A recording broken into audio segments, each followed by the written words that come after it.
Ever seen a week like this where there's so many ins and outs? It's different, unique. It's probably a word that we've probably used, but there's an element of excitement as well. How can you not get excited when you've got some players that are hearing some news that they're playing for the first time? So, downstairs earlier before we let Ashton know that he'll also play his first game. So, as you can imagine, there's a few smiles on the faces out there. What is the vibe like around the club, knowing that you've got those new players coming in, but also the older, more experienced ones who are sitting on the sidelines and so important for your side? Yeah, look, I think the early part of the week is clearly about disappointment. After the game on the weekend, you're assessing the situation and where to go next. So that's what happens first. And once you've sort of reflected on that and you sort of find your way forward, then you start to figure out what's next. And we've obviously started to prepare for that.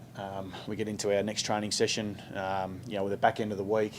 We know the personnel that are going to get out there and get the job done, and so we're real excited about what's coming forward for us. What can you tell us about the latest debutant? Well, Ashton's very exciting. Got plenty of X factor about him. He just loves footy. Really, it's it's a joy when you come into a footy club every single day and you see someone who's just wants to learn and get better. And he's a real excitement. He obviously plays forward of the ball. He's been playing a bit of the wing, but he's had to go about learning his craft throughout the year, and he's had a few good mentors down there. So look, it's his turn, and he gets to be able to get out there. And we're not going to ask anything outside. It's just bring that really raw enthusiasm and make sure you get your role done.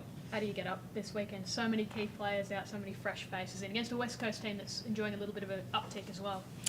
Yeah, they are, but I think that what we're firmly fixed on is the job's not done.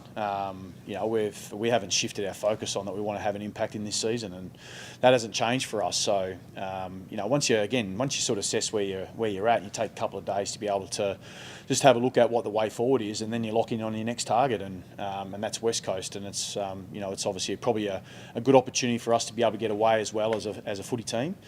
Probably spend the next 48 hours together and get over there and get a job done. How much do you look at sort of the manner of your loss against Hawthorn? I know the situation was chaotic, injuries, players going down, but I'm sure there were things you wouldn't have been happy with besides all the injuries as well. No, look, I think that's our job, is to look at what's from our point of view, just how much the injuries played a part versus how much our system let us down. And the reality is we didn't defend hard enough as a team, and we don't step away from that. The early part of the conversation is having those accountable conversations around what our expectations are when you walk out on the field. And we talk about personnel a lot. You can talk about who's there and who's not there, but my experience is that there's an attitude towards the way we want to be able to defend, and it wasn't in the right place on the weekend. So against any side, that they'll give you troubles, and obviously Hawthorn were able to pick their way through that.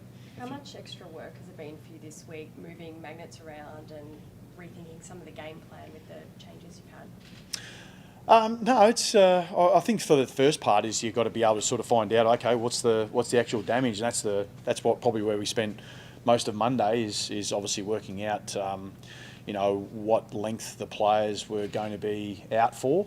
And once we've done that, you move forward, because now it's about the solutions, and it's about how do we get our style of football. And I think what our style of football has been able to do over a period of time is stack up against some pretty good sides. So we talk about talent, system over talent all the time. And if we dive into our system and we're able to bring that effort and intensity, then we'll stack up pretty good. A few commentators consider you to be outsiders this week. Do you embrace that sort of theme? I don't listen to any of that. As you can imagine, I sort of tend to probably focus on what the job needs to get done, and the effort that we need to be able to bring, the strategy we need to be able to play, and then how do we go about executing it and building the confidence to the players and the belief that we can go over and get the job done. So I don't spend a hell of a lot of time reading through the newspapers if that's to try and find my motivation. Do you embrace that sort of what you're up against at the moment, though? Like, do you talk about how few players you have to choose from, and that this is maybe an opportunity to really do something special? I think it's unique, it's different, and it's exciting. And we're coming to the back end of the season, and you can sort of tend to focus about what's not there or what's right in front of you, and the job we've got done. So there's a lot to look forward to, and that's from my point of view. When you look around, the energy's great amongst the playing group. We've got to get a job done. We obviously get an opportunity to be able to train it, and then we get to go out and play it. And the stage of the season where we're at, I only find that to be really exciting and something to look forward to. When do you look at, or in terms of the process of looking at overhauling or changing the department in terms of conditioning, those sorts of things? There's so many soft issues it's not a post-season. that's a post-season.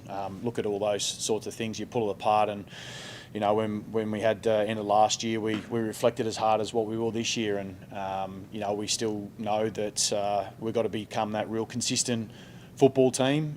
That message won't change. It won't change, you know, based on what happens over the next 2, 3, 4 weeks. We need to become a really consistent football team, and that involves many factors. We were just watching the injured boys out there. Are you hopeful that any of them... I'm not focusing on the injuries, so you can focus on the injuries and write about them as much as you like, but I'll focus on the guys that are actually going to get out there and play, and the guys who are training, and a job that we need to be able to get done.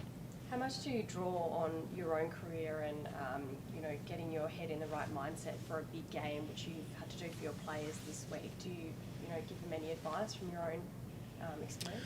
No, not really. I think what we've you know, really sort of spoken about a lot is what our own ambition is, and you know, having this really strong feel that our job's yet to be done, and it's not finished, and that's what our approach has been. And we also lean into what our purpose is, and you know, being a great teammate, and how do we go out there and support one another through the way we need to be able to play, and how do we sort of bring that energy that we need to be able to bring for each other. And so there's not a lot that needs to really change. What we've got to do is almost double down on that and just make sure that we bring that for 120 minutes.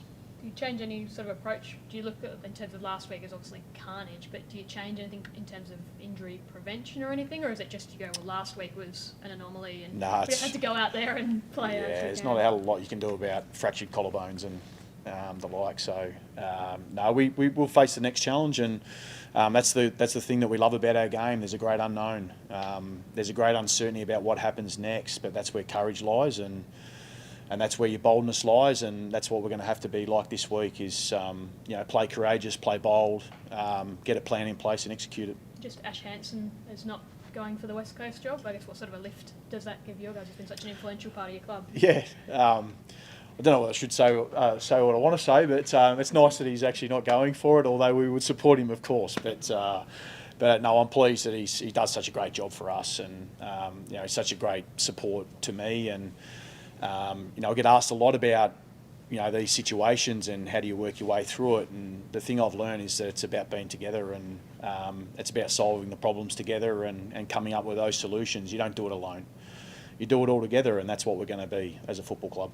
Can we expect to see any more debutants as well come Sunday? No, that's pretty much it, I think. I mean, obviously Jackson Binns played his debut, but he'll obviously take his position in the team. So he's pretty excited by that. I think the family might be even flying over as well. So we're going to have a few faces in the crowd that are going to be flying from Melbourne to Perth, which would be really exciting. So, yeah, I imagine the rooms beforehand is going to be plenty of smiles on faces and a few nervous parents.